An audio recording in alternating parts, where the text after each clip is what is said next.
রোগের নাম অজানা রোগ, যে রোগের নাম মানুষ আগে জানতো না, নতুন নতুন রোগ আসবে।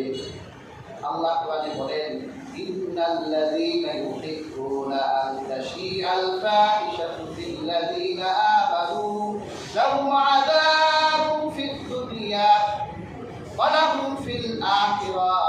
আল্লাহ তাআলা বলেন, এই দুনিয়ার মধ্যে যারা এই কথা চায়, এটা পছন্দ করে, ভালোবাসে, যে অশ্লীলতা ছড়িয়ে দেয়, আল্লাহ বলেন ওই মানুষদের জন্য আমি দুনিয়ায় শাস্তি রেখেছি, আখিরাতেও তাদের জন্য শাস্তি থাকবে।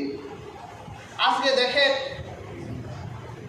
এমনও অনেক পাপী আছে দুনিয়ায়, অশ্লীলতা ছড়িয়ে দিতে চায়, এটা ভালোবাসি যে অশ্লীলতা ছড়িয়ে পড়ুক।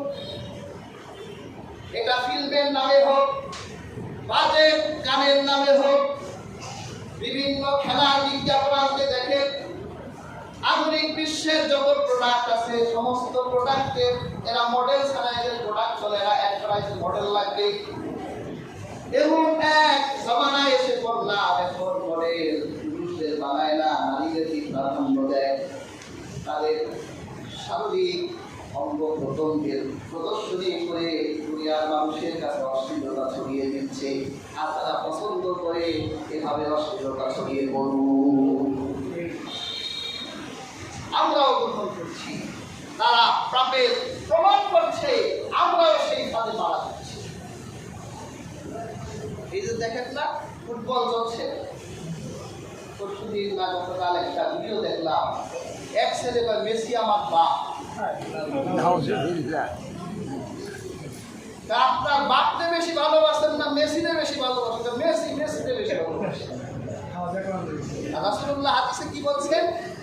আল্লাহ হাবিব বলেছেন, যে তার বাবার পরিচয় দেয় না সে জাহান্নামে যাবে। আমি হিসাব করে দেখলাম, একটা মেসি ওর জনপ্রিয়তা, এই খেলা শেষ 5 বছর পর দেখলো জনপ্রিয়তা ম্যারাডোনা ছিল, জনপ্রিয়তা আছে আর জনপ্রিয়তা নেই।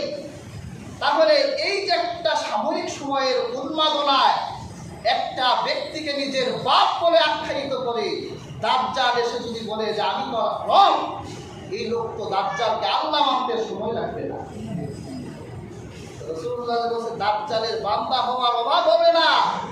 একটা মেসি দিয়ে বোঝা যায়, মেসি সন্তান হতে যেমন সময় লাগে না, দাজ্জালের বান্দা হতে সময় লাগবে। কাজী হাজির উন্মাদনা, এটা পরিকল্পিত উন্মাদনা, এটা বিভিন্ন উৎসবের নামে আমাদের জীবন এতেকালকে ধ্বংস করে দেওয়ার এক ষড়যন্ত্রের নাম। সাবধান হতে হবে। এই জন্য পৃথিবীতে নেমে আসবে এবং নাম না জানা রোগ, যা কোনোদিনই পৃথিবীর মানুষ যে রোগ জানত। আল্লাহ হাবিব বলেন, যখন ওজনে মানুষ কম দিবেন, আল্লাহর হাবিব বলেন, যখন মানুষ ওজনে কম দিবে আল্লাহ তাআলা তখন শাস্তি দিবেন দুর্ভিক্ষ দিয়ে। আল্লাহ অতিবৃষ্টি দিবে, অনাবৃষ্টি দিবে। আজকে মাঝে মাঝে দেখতে বৃষ্টি হলে আর বন্ধ হয় না, আবার যখন বৃষ্টির দরকার বৃষ্টি পাই না। দেখবেন আমাদের সমাজে এই পাপীদের সংখ্যা কম না দেওয়া হলে কম দেয়, মাপে কম দেয়, সংখ্যা বেড়ে গেছে। বেয়ার হাজির, আবার অনেক মানুষ আমরা বৃষ্টি দেখলেই আল্লাহ নিয়ামত করি, বৃষ্টি আল্লাহ কিন্তু কতক্ষণ নিয়ামত, যতক্ষণ আমার জন্য উপকার ততক্ষণ। আর যখন বৃষ্টির পানি পড়তে আছে, আর বন্ধ হওয়া আমার জন্য কষ্টের, তখন এটা নিয়ামতের পর্যায়ে থাকে না, তখন গজব হয়ে যায়।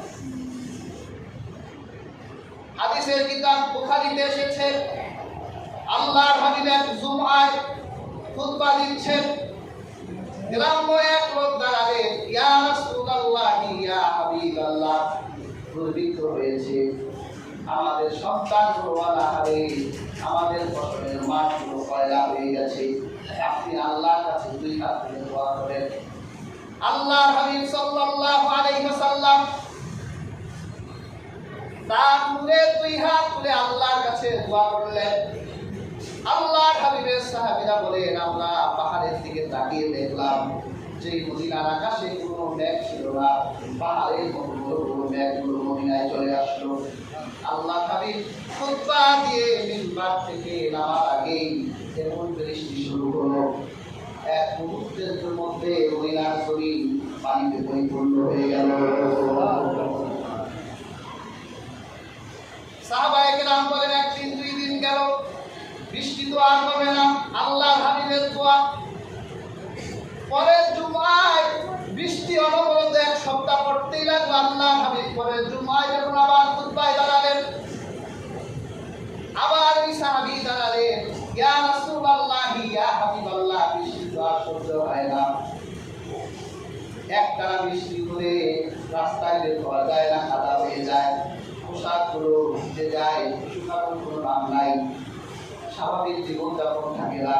ইয়া রাসূলুল্লাহ, আপনি আল্লাহর কাছে হাত তুলে দোয়া করেন। আল্লাহ হাবিব দুই হাত তুলে বলেন, আল্লাহুম্মা হাওয়া আলাইনা ওয়ালা আল্লাহুম্মা হাওয়া আলাইনা ওয়ালা আলাইনা। আল্লাহ হাবিব দোয়া করলেন, আল্লাহ বৃষ্টি লাগবে না, আপনি বৃষ্টি পাহাড়ের দিকে নিয়ে যান।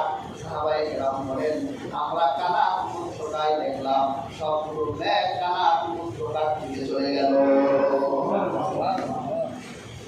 বোঝা গেল বৃষ্টি আল্লাহ রহমতের পানি, যতক্ষণ আমার জন্য ফল লাগে।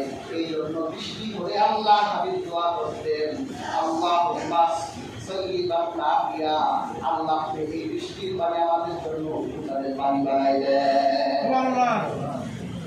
বৃষ্টি হলে কি দোয়া করবেন? আল্লাহুম্মা সাইয়্যিব আলাইনা, আল্লাহুম্মা সাইয়্যিব নাফিয়া, আল্লাহ আপনি বৃষ্টির পানি আমাদের জন্য কল্যাণের পানি দেন। যখন বৃষ্টি হতো আল্লাহ হাবিব আকাশের নিচে চলে যেতেন, রাসূলুল্লাহ গায়ে বৃষ্টির পানি মানতেন। সুন্নাত আদায় করবেন। বৃষ্টির পানি কত কল্যাণে, যতগুলো কল্যাণ আছে এর মধ্যে একটা কল্যাণ, যদি আপনার শরীরে জাদুগুলো না থাকে তাহলে বৃষ্টির পানিতে ভিজলে আল্লাহ শরীরের জাদুগুলো মুছে দেয়।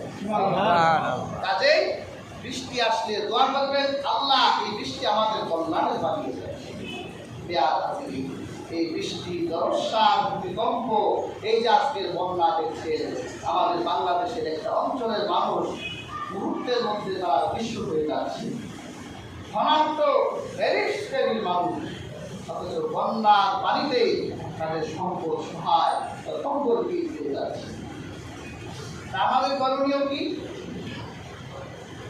তারা মরে যাক, আর আমরা আনন্দের রস খাবো, পোলাও খাবো, খিচুড়ি খাবো, এটা হতে পারে না। গোটা দুনিয়া সমস্ত মুসলমান একটা আত্মার মতো, মুসলমান নয়, অন্য কেউ যদি বিপদে পড়ে, একটা কুকুরও যদি বিপদে পড়ে, তাহলে তাকে রক্ষা করা এটা আমার দায়িত্ব।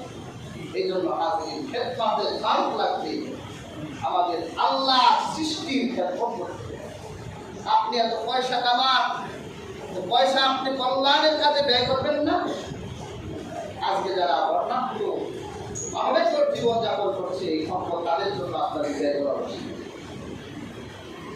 সেখানে গিয়ে তাদের সাহায্য সহযোগিতা করা উচিত। রাসূলুল্লাহ হাদিসে বলেছেন যে মানুষের একটা কষ্ট দূর করে আল্লাহ আখিরাতে তার ৭০টা কষ্ট দূর করে দেবেন। সুবহানাল্লাহ। শেষ কথা বলছি, আল্লাহর হাবিব সাল্লাল্লাহু আলাইহি ওয়াসাল্লাম উৎসাহ দিতে গিয়ে রাসূলুল্লাহ বলেছেন, যদি কোনো মানুষকে কিছু দেয়, যিনি দেয় তার হাত কোথায় থাকে? উপরে থাকে। আর যিনি দেয় তার হাত নিচে থাকে। আল্লাহ হাবিব বলেছেন, যিনি দেয় তার দেয়া হাতের নিচে আল্লাহ তার পুত্রদের হাতটা বিছিয়ে দেন। আপনি কাকে দিচ্ছে চিন্তা করতে পারছেন? আপনার কাছে যদি বাংলাদেশের প্রধানমন্ত্রী বলে আমার ১০০ টাকার নোট দাও, তুমি আগে চিন্তা করো সবচেয়ে ভালো নোট কোনটা, পারলে নোটটা এত গোলাপ লাগাইয়া দিবা। আর তোমার মহিয়ান আল্লাহ তোমার হাতের নিচে তার কুদরতের হাত পেতেছে, ওই হাতে কি দাও তুমি, কোন নোটটা দাও তুমি, চিন্তা করো। এই জন্য মানুষকে যখন দিবেন, ভালোটা দিবেন, উত্তরটা দিবেন, উপার্জনের হালালটা দিবেন, সহযোগিতা করবেন, কিয়ামতে আল্লাহ আপনার ৭০টা কষ্ট দূর করবেন। কাজেই আল্লাহ তাআলা আমাদের প্রত্যেককে বালা মুসিবতের ধৈর্য ধারণ করার তৌফিক দান করুন। আবার যারা বালা মুসিবতে পড়ে তাদের সেবা করা আল্লাহ আপনার